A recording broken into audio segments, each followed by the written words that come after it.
Hello बहनों, संगीता लोकगीत channel में आप सबका स्वागत है। आज मैं आप सबको एक सुंदर सी बेटी की विदाई की दर्दनाक गीत सुनाने जा रही हूँ।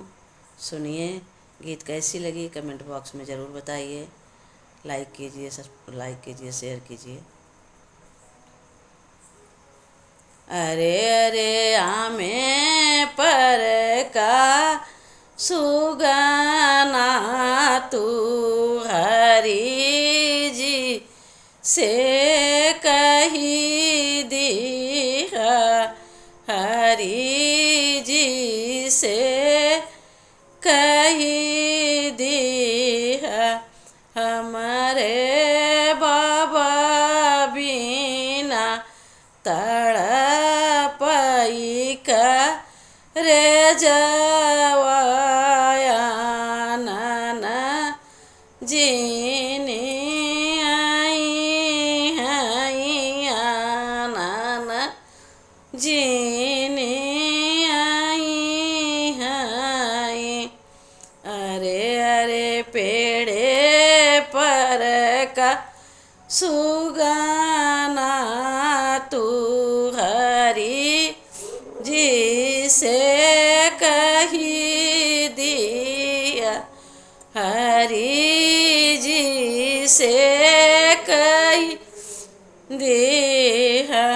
हमारा माया बिना तड़पई का रे जवाया नाना जीनी आई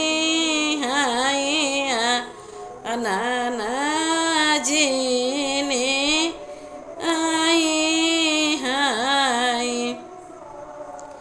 अरे अरे आमे पर का सुगाना तू धना जी से कही दिया, धना जी से कही दिया।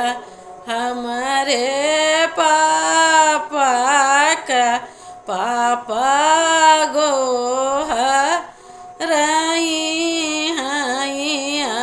नाना हम आऊ भैया नाना हम आऊ भाई।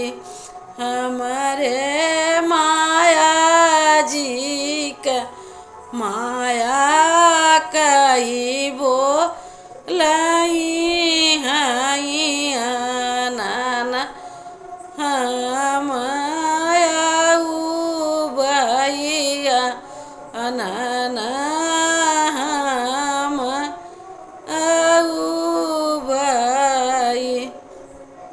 अरे अरे आमे पर का सुगाना तू हरि जी से कही दी, हरि जी से कही दी। हमारा भैया बिना तड़पई का रे जवाया नाना जीनी आई नाना जीनी आई। अरे अरे आमे पर का सुगाना तू हरि जी से कही दी, हरि जी से कही दिया। हमारा भौजी बिना तड़पई करे जवाया नाना जीनी आई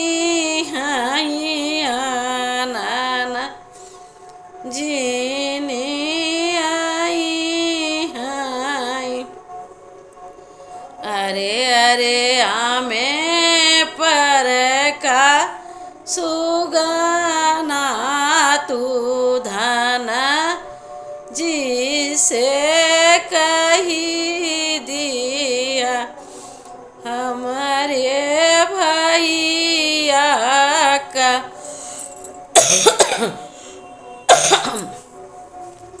भैया कही बोलाई है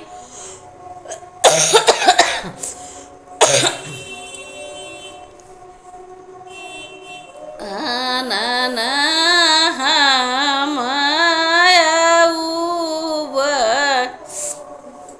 गला बहुत खराब है, प्लीज़ माफ़ी चाहती हूँ।